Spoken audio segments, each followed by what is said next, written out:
Welcome back to TV show reviews. I haven't done a video of this in like a year, mainly because I've been distracted by other things and the fact that I really wanted to focus on other shows. But I kind of figured, though, why not bring this series back? I remember originally I had planned to do where this episode was like about Supergirl, but I haven't finished up season 2 yet. So I kind of figured, oh, why not do it? One of the shows I had got all the episodes update for it, and I'm gonna do it on The Flash. Yep, The Flash. A series that is entering its 4th season, which, hey, not bad. And I've been watching the show since the show started. Now, the show started off as it's a spin-off of Arrow, basically where Barry appeared for at least 2 episodes of season 2. Basically, he appeared for what appears to be about the last couple episodes before the mid-season break, which introduced the character. And, of course, they had an episode which introduced Caitlin Snow and Cisco, Ramon, on another episode of Flash, Arrow. And this was like toward the end of the season. They just kind of figured, oh, why not? And Barry, when he made his debut, he didn't have any powers at this point. Now, apparently, Arrow had a rule basically where none of the characters can have powers. And they've since overridden that rule. They have since basically disregarded that rule. It was started with season 4, where they pretty much have characters where they do have actual powers. Yeah, though Arrow is something I could talk about another time. Of course, I had talked about like basically my problems with the show, of stuff that's basically show got right and wrong. In the case of Flash, well, in the case of the first season, they got a lot of stuff right. In the case of the first season, it's kind of like with this show, it's kind of the thing basically when it comes to Arrow seasons 3 and 4. One of the biggest problems with those 2 seasons is, of course, the writing. That they're not up to snuff as they were in season 2, because when they had season 3, they launched The Flash. When they had season 4, they launched Legends of Tomorrow, and I believe, and when they brought into season 5, that's when they got Supergirl as part of their collective shared stuff. Now, the show itself was created by Jeff Johns, Andrew Kensberg, and there's like one other guy.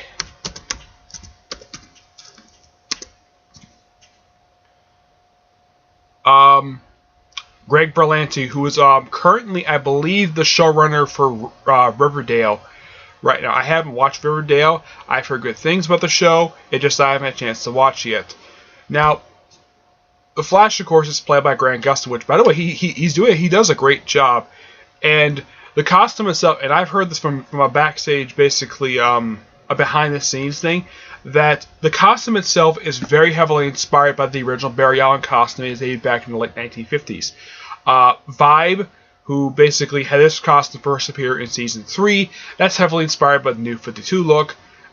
In the case of Killer Frost, which you see in the background, I think it's heavily inspired by, from what I can tell, the current Kate Snow version. And as a matter of fact, it's kind of the same thing with the Kid Flash costume when they had it first show up in season 3, where the costume is very heavily inspired by the comic version. So at least the show pays tribute to not only the comic books, but the show basically is also known for one particular thing. They pay tribute to the 1990 Flash TV series, which starred John Wesley Shipp as Barry Allen, aka The Flash. Now, the biggest difference between the 2 actors, between him and Grant Gustin, now, when they had the character first show up, now if you see John Wesley Shipp both in that show and in The Flash, he's freaking huge. He's very bulky, and I'm thinking, no, this guy's The Flash. Now, in the case of Grant Gustin, I have heard that the reason why they casted him in the role of The Flash is because they wanted to attract some young viewers. That's the reason why. Basically, you're on late teens, early 20s. That's basically the viewership they wanted to do when they casted him. Iris is black in the show.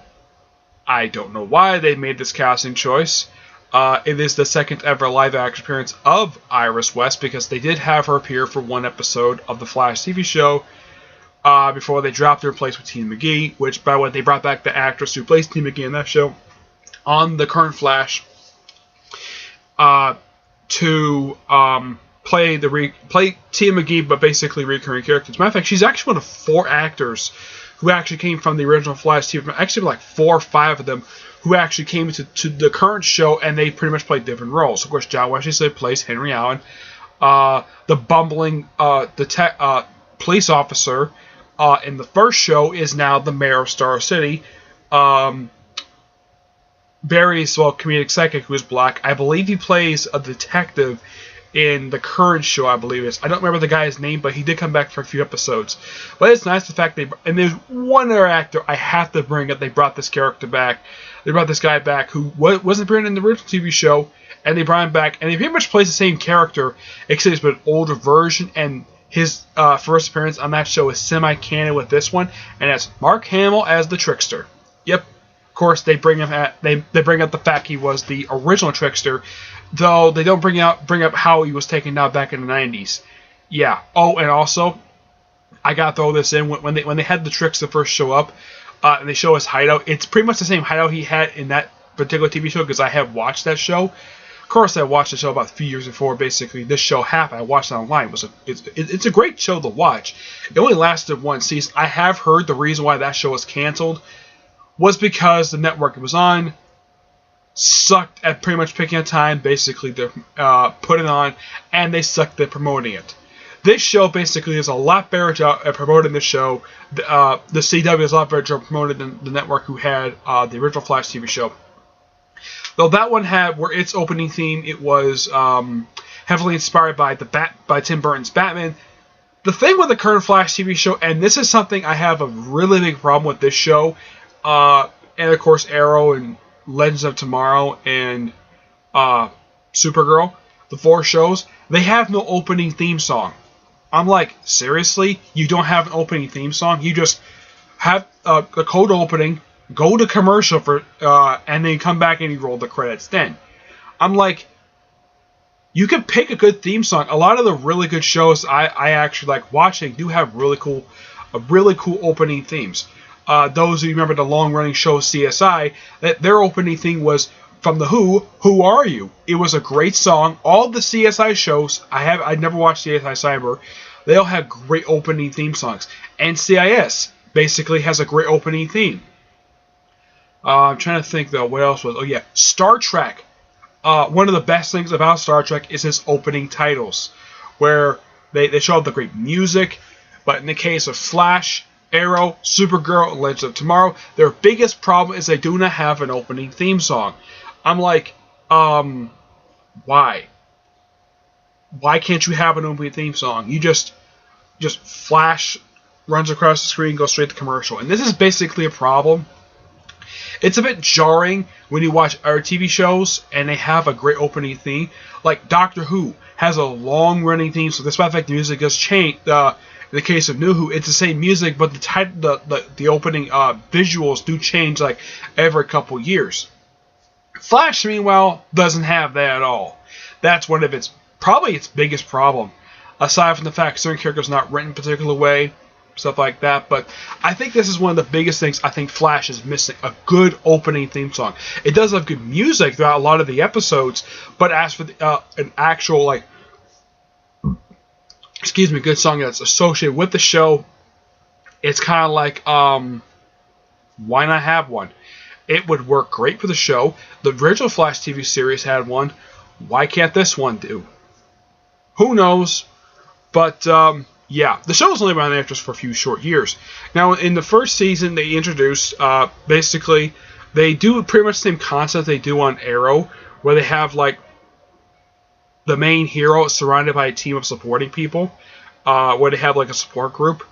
I have heard this is a concept borrowed from Batman very heavily, not Flash. In the comics, prior to this, may have had, like, 1 or 2 people who usually help them out, behind the scenes. In the show, you have like a half a dozen people.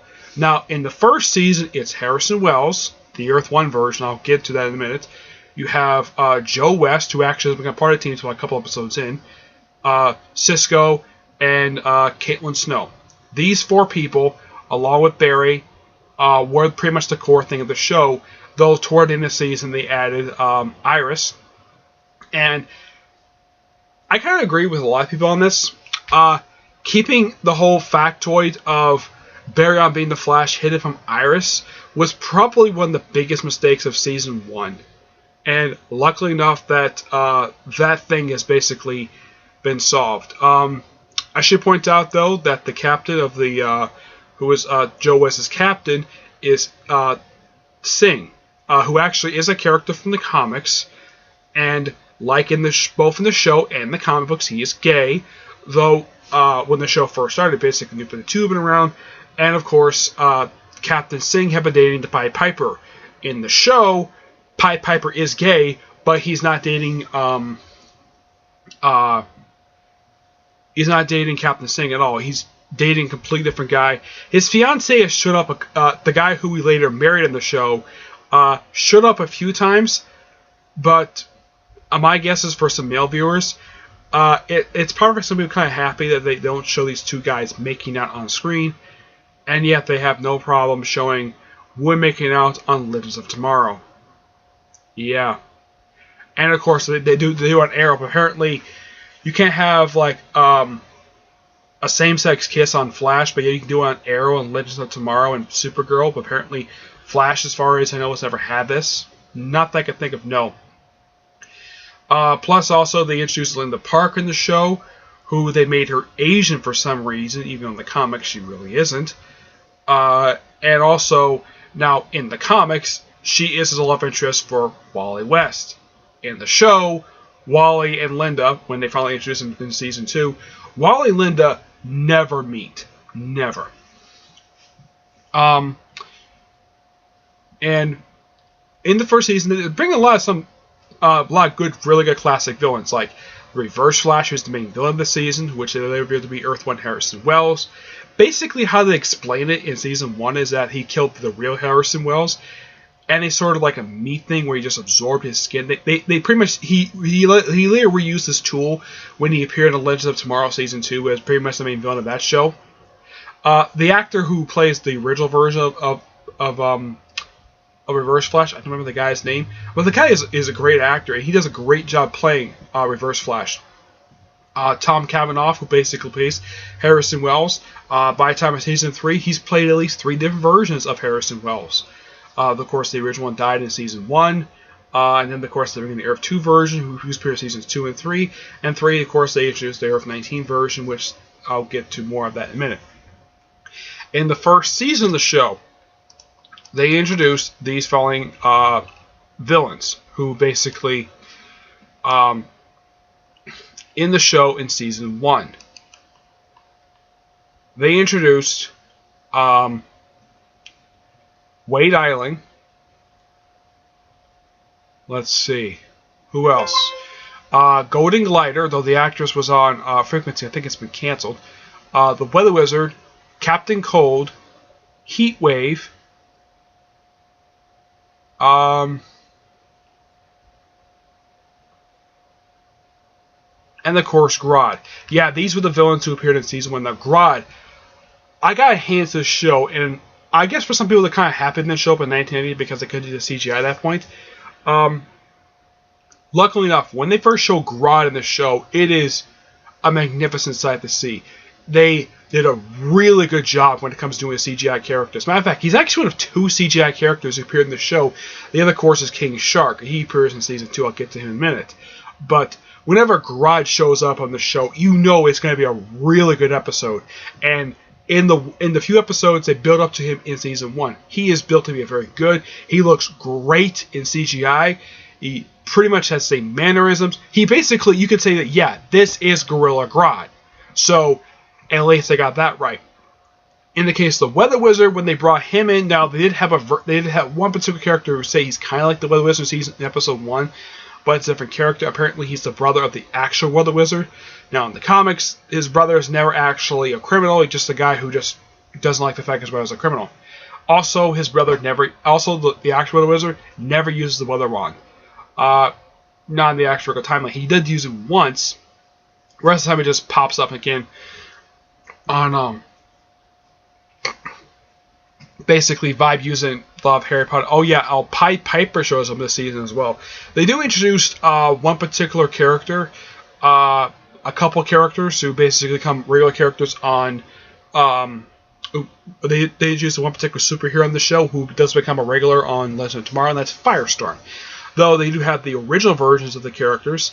Ronnie Raymond, played by Robbie Amell, the cousin of Green Arrow actor Stephen Amell, and the big name celebrity actor Victor Gerber as Professor Martin Stein. Now, I have talking to Jerry Connolly about this. He loves the fact that Firestorm's on TV. He loves it. Yeah, of course, he's the creator of the character, so he has that very much opinion on it. I think Martin Stein himself does a great job with the character. Now, in season 1, he appeared for like a couple episodes, and for some reason, they had to kill off Robbie at the end of season 1. Now, there is an actual reason why they did this. In story, they just have him sacrifice himself in order to prevent destruction of Star City. Off-screen reason, because Robbie Amell wanted to start a movie career. And he only's been in like one movie that I could think of, and that's The Duff. A film not a lot of people like very much. I haven't seen it, I haven't heard it's very good or not, but it's by far the only film he actually has appeared in. Also, in this one season, he actually does share a screen time with his cousin. In one episode, when Green Arrow was, this is of course in season 3, when he's going through his phase where he's briefly part of the League of Assassins. Yeah, he was wearing his League of Assassins attire and take down Reverse Flash, which, by the way, they actually do this thing where, I think started with the 3rd episode, they actually use the particle accelerator as a prison for supervillains they capture over the course of the season. They do it with Peekaboo, let's see, The Mist, who actually is the action from the comics, though in the original one, basically he's no man. It's Kyle Nimbus. I should point out, though, that the guy who plays Kyle Nimbus is the same actor who plays Victor Zsasz on Gotham. It's the same exact actor, though in the case of Mist himself, he only appeared about 3 times season 1. They also had the character Blackout, who is the character from Flashpoint. Peekaboo, who only appeared for a couple episodes. I didn't really care for the Peekaboo episode at all. I had no problem with the comic version. It's just that, no problem with the actress per se. She did an okay job. It's just that the episode she appeared in was not very good. I think it's probably by far the weakest episode of the whole season. Yeah, it basically is. Though, very much that's what they do. They just capture these villains. Now, they kill off the first... Oh, almost forgot. They do bring in the first Jerry Conway character before they bring in Firestorm is Multiplex, a character who made his first appearance in the first issue of Firestorm, who also died in his debut episode by falling out of a window. A 20-story window, and that's what kills him. They also bring in Simon Stagg for one episode, who apparently was probably supposed to be a poor man's version of Lex Luthor, and he gets killed by Harrison Wells in the same episode. They also bring in Jaron White-Eiling for a few episodes, played by the ever-awesome Clancy Brown, who's famous for 2 particular characters for this whole career. One, of course, voicing Lex Luthor on the Justice League animated series and Superman, and he did it, and I believe he did it also in Batman Public Enemies. He's also known for playing one famous character from a movie, from one of the greatest movies in the 1980s, The Highlander, playing the Kurgan. Yes. Having him play Jaron White-Eiling, I told my coworker that he was playing Jaron White-Eiling. He's like, well, DC just does, Warner Bros. Loves keeping this guy around. He doesn't have anything else to do. He's actually he was a little surprised the fact that Clancy Brown was playing Jaron White-Eiling. So yeah. They also brought in Plastique, who actually is a character created by Conway. He's actually another one. He actually originally started as a Firestorm character, but later on she became a character associated with Captain Ned when they briefly got married off panel, and they got divorced off panel. No idea why they did that for. Also, she dies in her only episode. Yeah, one of the very few characters get killed off in the first season. Reverse Flash supposedly dies at the end of season 1, though he does come back, surprisingly. Timeline of the show is very weird. Excuse me. Though in this season they had the first of 3 crossovers. This one involving stuff related to Captain Boomerang, though for some reason, and he's actually one of 2 villains to do this, 2 Flash villains who never appear in Arrow on the Flash. One, of course, is Captain Boomerang. I have no idea why. Now, I have heard that the actor who plays Captain Boomerang is actually from the show Spartacus, along with Manu Bennett, and the actor who plays Widow Wizard, who actually played Spartacus himself. Yeah, because people who were behind the Arrowverse also did the show Spartacus, and they love reusing actors from that stuff. As a matter of fact, Lucy Lawless has actually appeared for one episode of Arrow for a cameo. I have no idea why, but basically that's what these guys do. They just love reusing stuff. Also, apparently, anybody knows who watched Flash knows that Captain Cole was played by the ever awesome Warwick Miller. I have seen him on Prison Break. I have watched the first few seasons. I never had a chance to finish watching it. Heatwave is played by Dominic Petrell, who actually is still playing Heatwave to this very day on Legend of Tomorrow. He does a great job playing him. Lisa Snart is played by Peyton List, who's only appeared for about a couple episodes, at least about 2 or 3 episodes, season 1, and then she doesn't appear in the show ever again. The whole point of season 1 is pretty much avenging, just trying to kill off, having Barry kill Reverse Flash. Though, actually, it's not him who does, it's actually Eddie Thawne, a distant relative of his, who actually was briefly Iris' fiance back in season 1. Though they did bring back the actor in season 2 and 3 as a pretty much like a one-shot return. Pied Piper was pretty much portrayed as like an evil Harry Potter, and he's very true to how he is in the comics. He has pretty much got the same look as he got in the comics, though he doesn't play pipes. Basically, his powers is gauntlets, who actually he defeats him. Takes a couple times, but doesn't defeat him. Oh yeah, and apparently he has apparently his power accelerated, then turned into metahuman. It basically affected his hearing. That's pretty much the way the show went, was basically where they just bring in like various different characters. Let's see. They also brought in Girder, who actually appeared for a couple episodes. He actually died in his second appearance, so he can come back one at a time. Let's see.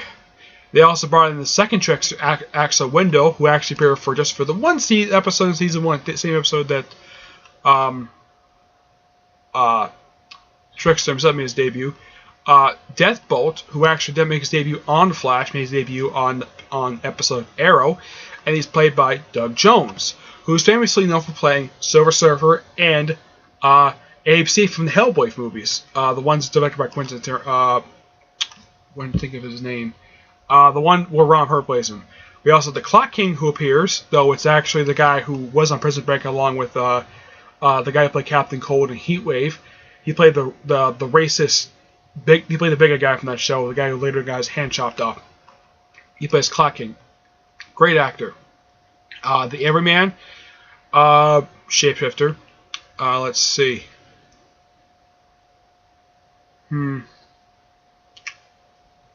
Let's see. Yeah, that's really it. That's all who made his debut in season 1. 1 was pretty much a good season to start off. Its biggest problem was the fact that the problem with the recurring thing was basically regular opening title was a big thing problem with the show. A lot of people noticed it, but the biggest problem with season 1 was Iris West herself, because the writers of the show had no idea what to do with this damn character. Though they did a lot better job with her in the past in seasons 2 and 3. Of course, with the apparent death of Reverse Flash, it opened up a giant wormhole on top of Central City. And Barry works for Star Labs. After the death of Earthwind Harrison Wells at the start of season 2, he sort of basically distanced himself because apparently Ronnie Haven died. So the team sort of broke up basically, but the team got back together. No problem. Though, for some reason, Caitlin instead worked at Mercury Labs, so she went back to the show. Let's see.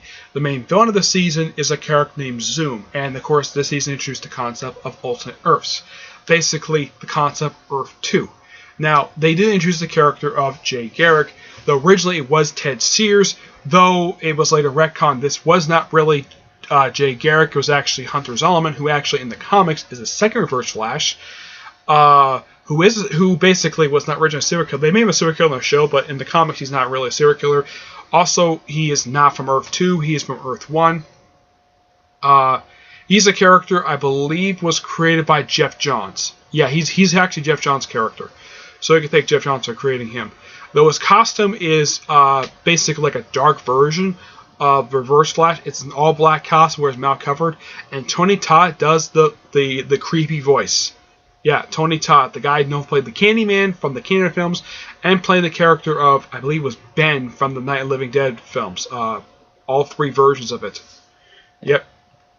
Now, in the second season of the show, they brought in, they brought in the Atom Smasher, played by former, now retired WWE wrestler Edge, who got killed off this debut episode. Now, he isn't actually a villain. He's actually, I don't know why they decided to kill him off, what they did.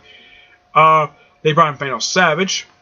The Turtle, who actually was I believe the first villain, one of the early villains of Flash. This season also brought was King Shark, Tar Pit. Ooh, they also brought in Captain Cold's father, played by the ever awesome Michael Ironside, who's now playing the voice of Darkseid. Yep, the voice of Darkseid plays Captain Cold's father.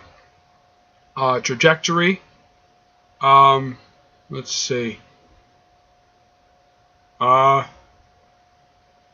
Griffin Grey.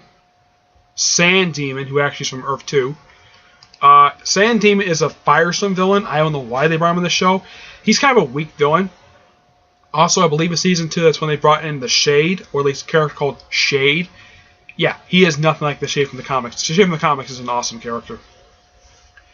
But this season also had the first of, so far, 2 episodes directed by Kevin Smith. The episode in this season was the one, where it ended with that massive set of metahumans from Earth 2, and apparently one of them is actually the actor who plays Jason Mewes. He actually is one of the metahumans. But why not? It's Kevin Smith. The episode was awesome, nonetheless. It's called, I think it's called The Baby Dinosaur. It's when Barry is in the Speed Force. It's a very awesome episode, probably the best episode of the whole entire season. Though I've heard some criticism of stuff happening after this one, of basically Barry trying to get over the death of his mother, though his father gets killed off in the same season. I don't know why. Though they revealed that this character, basically wears Iron Mask most of the season, is actually the real Jay Garrick, and basically he's played by John Wesley Shipp, and they revealed in the show he's actually the Earth 3 doppelganger of Henry Allen. I guess they figured out why not. Also, this season they introduced.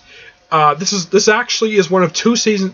Had the first episode that bring back Robbie Mill as Ronnie Raymond. This time as Deathstorm, who in the comic they actually 2 versions of this character. First was sort of like a zombie version, basically was a combination of Jason Rush and Ronnie Raymond. The second one is basically an evil version from Earth 3, where it's just Martin Stein experimenting with dead corpse that turned him into Deathstorm. Simply put, he's just an evil version, and his girlfriend is Killer Frost, obviously. And the Earth 2 version of Joe West gets killed off. Oh yeah, he's a lounge singer in this reality. Deadshot is actually Iris's partner on the police force. Yeah, Iris is a detective. And Barry Allen. Now, here's kind of the weird thing about Earth 2. Pretty much anybody who thought was good, either they're evil or they're all complete dicks. Yeah, and that's the thing with Harry Wells of Earth 2. He's a dick. They also introduced his daughter, Jessie Wells, who actually is Jessie Quick. I have no idea who the mother is, and still by the end of Season 3, they've never bothered to explain who the heck the mother is. Yeah. And of course, the season also was one they introduced Wally West, though I have heard he is an anagram of the New 52 version and the pre-Flashpoint version. Yeah, King Shark, despite appearing for 2 episodes, the first episode was like a quick 30 seconds, and I've heard it's the most expensive thing of the episode was showing King Shark. Second time, it's like they did a lot better job with him. He looked really good, though there was a lot of Jaws references in the episode. Yeah, of course, season ended with death of Zoom, where he is taken by, where he's actually. He tried to do the whole merging of several universe thing. Of course, also in the season, they also have an episode of Supergirl where Flash guest stars called World's Finest, which this was promoted for a while, and they teamed up to take on Banshee and I'm trying to think who was the other one. I think it was Livewire. Yeah, they teamed to take on Livewire, which that was actually brought up again in the next season, sort of returned to favor. Season 2, really good season. a couple of bad teasing here and there, especially with it looked like that Jesse and Wally making power. So that does happen in season 3. Was a great season. Season 3, season when they brought in Dr. Alchemy, though this revealed to be the guy who played Draco Malfoy in the Harry Potter movies. This is also the season they brought in 2 more classic Flash villains. Actually 3. They brought in the Top, Mirror Master, and Abracadabra. Let me talk about Abracadabra for a minute. Despite the fact he doesn't wear the cheesy costume or has the actual mask, you actually can say that this is Abracadabra. He's got the right like hair, beard. He has it where his technology he says his magic, even though it's technology, and he's a time traveler. This season they also introduced Gypsy, who was another character created by Jerry Conway. Vibe himself is actually anagram with 2 different versions of Vibe. The whole thing of him creating basically sort of portals, that's actually for the 2 version, but the character himself is anagram with the Jerry Conway version and the Jeff Johns version just combined into one. They kind of did the same thing with Killer Frost. This is season also they turned into Killer Frost. They pretty much combined Louise Lincoln, who was actually second Killer Frost, with Caitlin Snow. They combined aspects of those 2, but a lot of it's Caitlin Snow. Excuse me. And Kevin Smith directed the episode Killer Frost, which they pretty much had her be sort of DC's version of Iceman, especially with the ice slides thing, which apparently I kind of forgot this. Apparently this was something that Louise Lincoln was known for doing in the comics. Yeah, and the Kevin Smith episode, which featured Killer Frost, it was awesome. It was also the episode that picked up right where another episode left off, where they finally had Barry meet Savitar for the first time. And he's huge. Though for some reason they show him later on, he's actually just barely, he's about the same height as Joe West. I have no idea why. Also, for some reason, Savitar was actually accused of being, now when people first saw him, people thought he was freaking Megatron from the Michael Bay Transformer movies. Yep, they thought it was actually that. Because he's a robot. Though, from what I've heard, he's actually an anagram of, once again, they sort of combined aspects of 2 different characters. They did with Vibe, Killer Frost, and, I'm trying to think, it was one other character they did it for. This one they did it for 2 complete different characters, not 2 of the same character. They did it with the actual Savitar from the comics, and, the Dark Flash from the Robin Venditti run, which took up like about 21 issues of his run. Actually, it was like the first 12 issues of his run basically had this sort of Dark Flash. Yeah, they revealed actually that this Flash is actually one of the Speed doppelgangers from the future, and they sort of show a future version of the Flash from 2024, and also that costume is sort of going to make an appearance in season 4. They kind of teased it, and also his flash bolt on his head. On his chest, they sort of basically saw the news article at the start of this first season. At the start of the second season, they switched out the red behind the flash symbol. They switched out with yellow, the white. In the future, the flash bolts on his head pretty much are white as well, though the actual version still has the red. He does a bit of time traveling, where he time travels when Reverse Flash was around, just so he can get a little more faster. And he mentions to Cisco that Pied Piper knows where Ronnie is. He told that to him because that was important. Of course, it basically changed the character of Pied Piper to where he was a villain in the first season. Second season, he's basically made him a good guy. That same thing kind of with the comics, basically, where he was made into a good guy character, which I kind of like the fact they did that. Let's see. They also introduced Time Wraith, also in season 2. That was when they pretty much turned Zoom into the Black Flash, which that particular Black Flash did show up in season 3. It was also a recurring element on Legends of Tomorrow, though in season 3, Black Flash was destroyed by Savitar by this big, humongous gun. There's also the street where they supposedly killed Iris. That's actually a reference to the first the character who created Reverse Flash, Karma Infantino. Awesome artist. I highly recommend checking out his Flash work. There's a lot of really good work. You gotta look up this guy. Really good artist. They also brought in the Plunderer, who actually is a Flash fan. I barely remember this guy. they kind of started changing the future. They basically had a good concept for the second half of the season, where they started preventing stuff basically of various stuff that happen in the future. So they started preventing that stuff. Like, and also the guerrilla attack on Star City, which I thought was freaking amazing, that two-parter. Keith David, who played the voice of Salivar, great job with the CGI when it came to Salivar himself. He basically is first by color, and he looked amazing. And Keith David, fantastic job basically voicing this guy. One of the few times he's actually done voiceover, the only time I can think of he's done one was when he did the voice of Spawn on the HBO Spawn series. Highly recommend check it out. Yeah, great two-parter. One of the best scenes of the whole entire of the second parter was basically Grodd and Salvador basically battling in the city, basically tearing up a few buildings. Though in the original story, apparently such they have been heavily damaged and recovering from the Gorilla City attack, basically hinting at stuff later on. Yeah, of course, Savitar himself does get defeated. He gets killed by the doppelganger gets killed by Iris basically because they switched out Iris. They use this sort of technology. They sort of show it off at the start of the season where they have it where because Harrison Wells, if he goes out of the Star Labs, he'll get arrested on sight because they probably think he is actually Earthling and not people know about the whole multiverse concept. Excuse me. So he developed this whole technology to change his face. So he used that to sort of switch places with Iris. Iris basically posed as him, and he posed as Iris, so he was the one killed by Savitar in that future.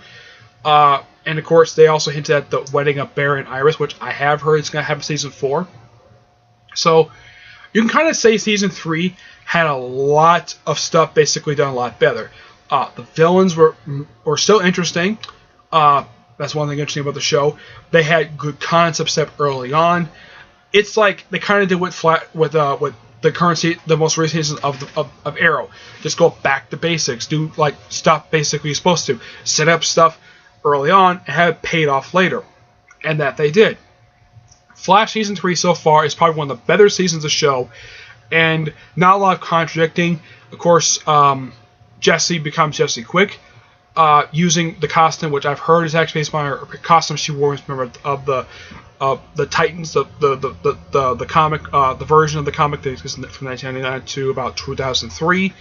Though she wears different masks as she wore in the comics. In the comics, I should point out, Jesse Quick was actually a blonde, not a brunette. And also, and this is actually a lot of people were questioning this, in the season finale, Jesse Quick was nowhere to be seen or even mentioned. I have heard because she was a recurring character. Apparently, they just couldn't bother to bring her in because she wasn't a regular. Though they did have Jay Garrick come back after, well, they did have briefly where Wally was briefly shopping the Speed Force. Jay took his place. They freed him from the Speed Force with this sort of special cannon. Of course, Savitar was defeated, and of course, the armor itself was destroyed by the real Barry Allen. And they sort of gave him sort of a 3-month break. And the end of the season, they also brought in the rival, who was actually Jay Garrick villain. His costume is very heavily inspired by from looking at it. It looks like it's sort of, well, kind of loosely based on the Zoom costume, but basically mixed in with how the rival look in the comic books. Basically, the rival is an old Jay Garrick villain. As a matter of fact, he's probably one of 2 villains. He had 2 or 3 villains he had of his own. Of course, he had the upside-down lightning bolt like he does in the comics. He has a mask. And, of course, it's the same guy underneath the mask. He only appears for the first couple episodes. And that's really it, though. In the case of the first episode, that does basically affect the whole season. And the last episode does have consequences for it. Though, unlike the first seasons ended with stuff that basically consequentially affected the next season, in the case of Season 3, they decided not to make the same mistake for a third time. They decided not to repeat themselves again. So, take a 3-month rest. Of course, he does come back at the start of the current season. I have seen he looks like he's going to have a beard and had a little bit of more depressed, and apparently Barry and Iris going through couples counseling. Okay. So, I love Season 3. I'm looking forward to Season 4, especially since they got bringing the character Blacksmith, played by Katie Stackhoff, who is known for playing Starbuck from the remake of Battlestar Galactica. Basically, and also, I gotta point this out, first season of Flash where the main villain is not a speedster. Thank you, God, you finally listened to the fans' complaints. Basically, now in the case of Season 2, that was okay. Season 3, that was a lot of people's biggest complaint, was once again, we had a speedster villain. We were like, can we please not have a speedster villain? Like, a speedster as the main villain? I guess the creators like, okay, we heard this complaint, let's not do that for Season 4. We're going to bring in the Thinker. Basically, an old Jay Garrick villain. Or at least a Golden Age villain anyway. So, excuse me, looking forward to next season. I've heard that Julian is not going to appear in Season 4. They're going to write him off. I don't know why the actor's not coming back. He did a really good job. I thought he was one of the more brighter... he was probably one of the more better written characters of Season 4. There's like a lot of regulars getting developed. He's actually one of the more newer characters. There's one character I forgot to talk about, a couple of them. Of course, the crossover for Invasion. Check out my review of Invasion. It's a really good crossover. In the Season 2 crossover, that's when they choose Vandal Savage, Hawkman, and Hawkgirl. Though in the case of that one, I do agree with the criticism of this two-parter, where the Flash half is better than the Arrow half, because the Arrow half is a continuation of the crap that basically, some of the stuff basically, some of the problems that Arrow had, especially the whole thing with Felicity being ready to be so stupid, idiotic. But yeah, it was an okay crossover. Vandal Savage was done a lot better than Legends of Tomorrow. Okay, so that's it for this episode. Stay tuned when I get a chance to do episode 3. Where I'm going to talk about Legends of Tomorrow. Of course, that one's only 2 seasons in, going for its 3rd season, unlike Flash, where it's basically I talk about the first 3 seasons, and of course, 4th season is starting next month. Okay, until then, I will see you there. Bye.